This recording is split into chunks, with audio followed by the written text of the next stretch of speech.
Hello, my name's Virginia, and I'm here today with my colleague Clive. He's a director of GSA and also a data protection officer. So, hello, Clive. Thanks for joining us today. Hi, good morning. Thank you. Thanks, Virginia. Thanks for having me. I would like to ask you some very basic questions that it's going to be really easy for you to answer. So, are you ready? I am. Okay, Fire good. away. Today we're going to be talking about PCI DSS. And the first question is, what's the PCI DSS? Well, PCI DSS is effectively the culmination of standards that have been brought into play to replace what was effectively disparately or separately managed payment directives or payment security initiatives by the card brands. So Visa, MasterCard, JCB, American Express, Discover, these are what we call the 5 card brands, effectively now have combined and or centralized compliance efforts or security control compliance efforts through a governing body called the PCI Security Standards Council. And what they've done is they, on a 3-year cycle, they'll release what we call a new version of the standard that continues to evolve with the threat landscape. And what it does is it aims to, in a nutshell, address the risk against cardholder data. So cardholder data being the 16-digit PAN that you see on the front of a credit or a debit card, is to reduce the risk against fraud, the fraudulent use of credit card data, and to ensure that organizations processing, transmitting, or storing cardholder data are adhering to a set of requirements that are defined. They are not open to interpretation in most cases, and in effect, by demonstrating compliance with the standard, you therefore achieve what we call a level of compliance to show not only the card brands, but also acquiring banks and your customers that you take cardholder data seriously. So how can we become compliant? What do we need to do? Well, really, it's understanding the scope to which it applies. So the official scope statement from a PCI Council perspective is that PCI DSS as a security standard will apply to all entities processing, storing, transmitting, and or otherwise have the ability to impact the security of cardholder data.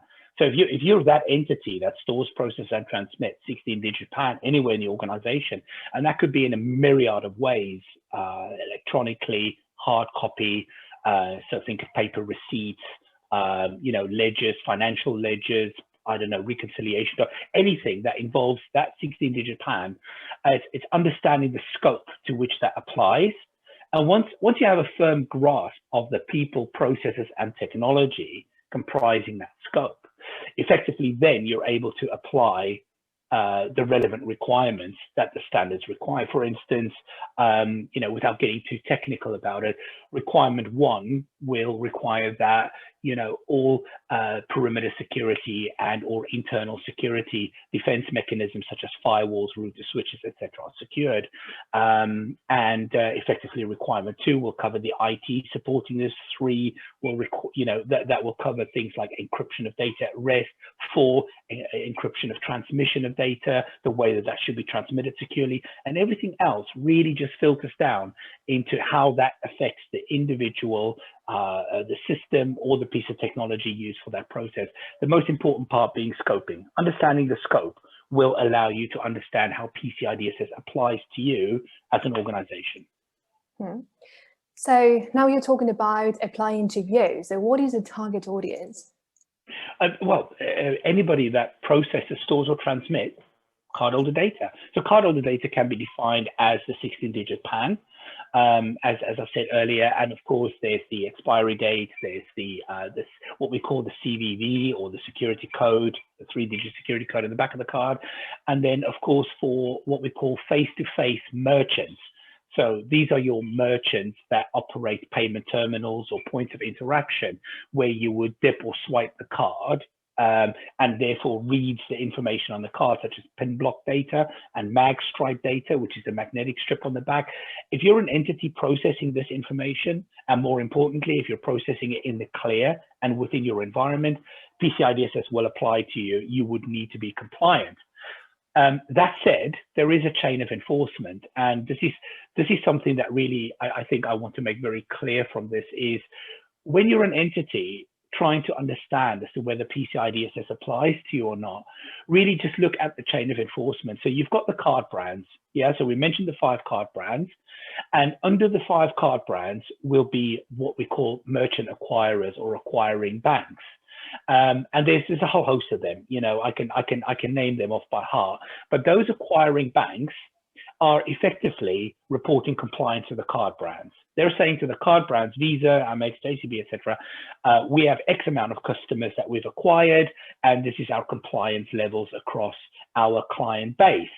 And it's the acquiring bank that forces that onto merchants, or enforces that onto merchants even, which means they're telling the merchants, guys, you need to comply with the PCI, you know, and you need to provide us evidence that you're compliant with that, either through a QSA, or what we call a qualified security assessor, which is the same as an external audit really, or by performing the relevant internal assessment activities. And then once you provide us this validation, we're happy to say that you're compliant. And then, of course, merchants will have the obligation to enforce that onto their service providers.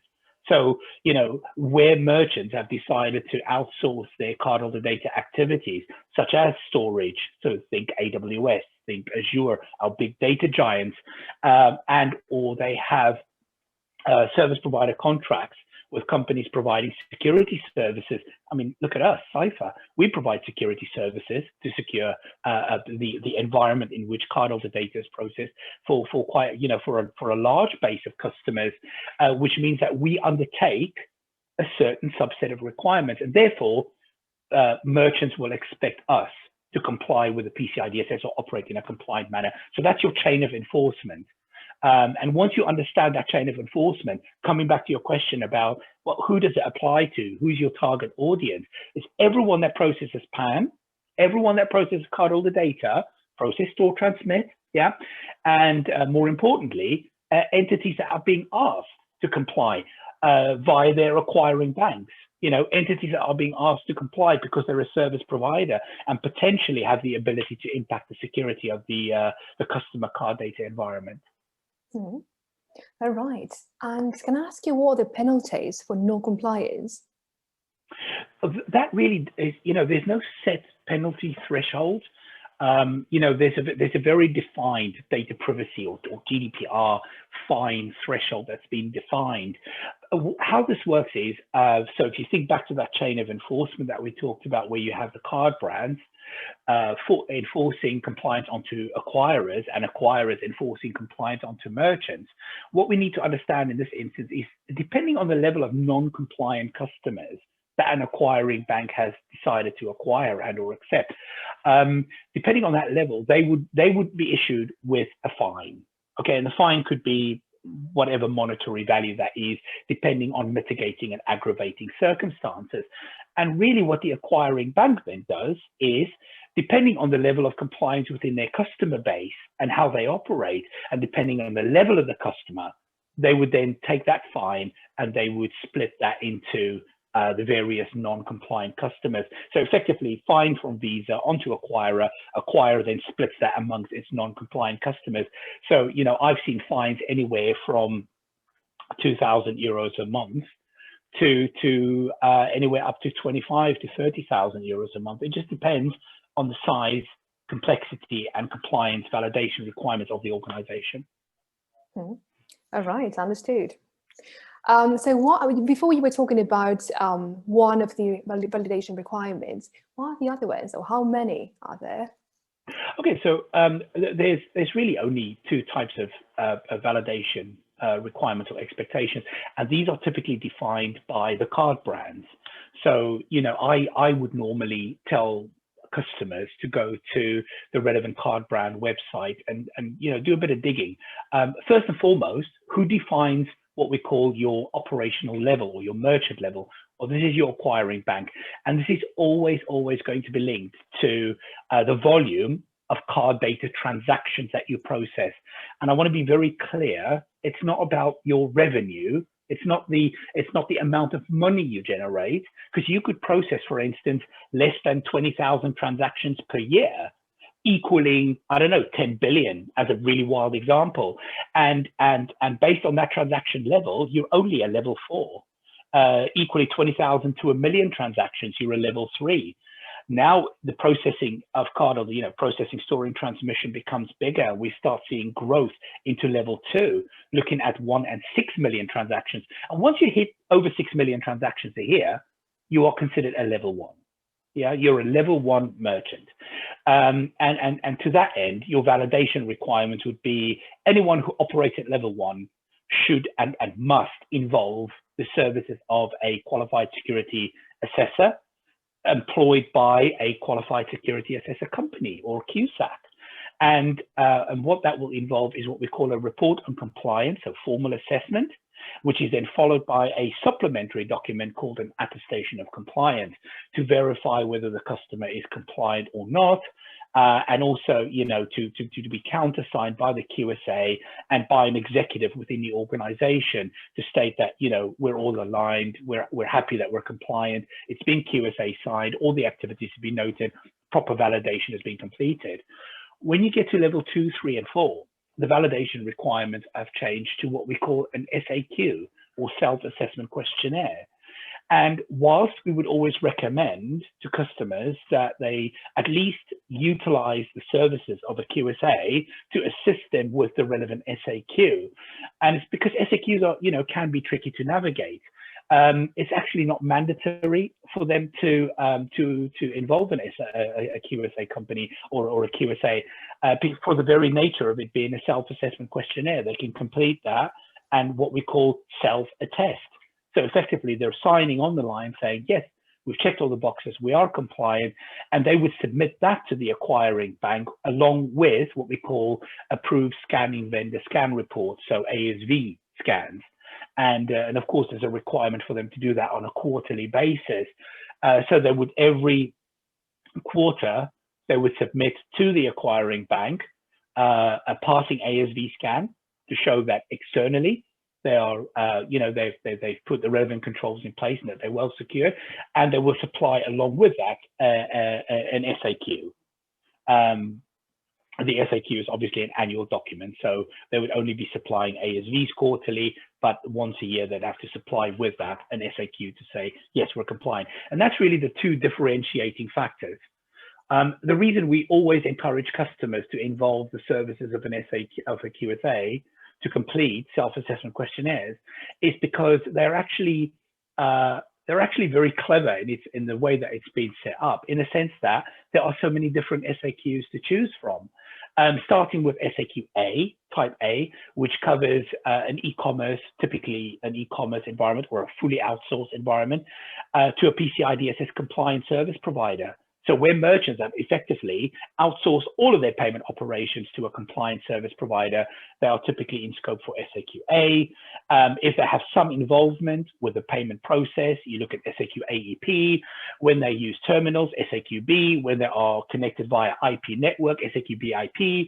C for contact centers. D is what we call, the full PCI DSS. So you can see, based on the environment, it's always prudent to involve some level of expertise to help you, not only, like I said, scoping being the most important part, but then selecting the right SAQ so that when the entity is reporting compliance, they're doing it in the correct way. All right, you were talking about selecting the right one. So my question now is, why Cypher? What can we do for people? How can we help them? Well, our approach has always been, I don't want to say we're easygoing, even though we are, we understand. I think if I look at our skill base, across all of our global regions, so, looking at our skill base from Europe all the way into North America and to Brazil, we've got over 150 years of combined experience, information security experience across all our client or our consultant base in dealing with anything from level 1 to level 4 merchants and service providers, in the sense that effectively I'd say that Cypher understands the organization and the way in which we work with our customers really sets us up for further understanding the unique way in which PCI DSS applies. So really, we don't ever treat any one customer in the same way. You know, there's what I call the conveyor belt approach to information security or PCI DSS, where, you know, you could just sit there and go through a tick box and just tick things off, you know, and really not pay attention. Or you could really get involved, really understand the customer, and using our big, you know, that large base, experience base combined, you know, we have a very active internal QSA community where we discuss the different environments, the challenges that we see in this. And this is how we build our knowledge base. So why Cypher? I'd say, well, because we understand the complexities in complying with PCI DSS, and we do our absolute utmost to work with the customer in a way that suits the customer, to really understand the applicability of PCI DSS, so that they're never doing more than they should or less than should be done, you know, and therefore potentially even submitting a compliant AOC when in fact there's non-compliance in the organization or weakness in the organization. And I think that's to our strength and benefit, is our ability to work so closely with our customers across a wide variety of sectors. And that's why I would recommend Cypher. I couldn't agree more, Clive. Thank you. Thank you for joining us. Thank you for all the answers. So today we've talked about the PCI DSS, its objectives, and also the path to become compliant. So make sure you don't break the law, and you can trust Cypher. So if you have any question, please reach out to us. Thank you for watching. Thank you.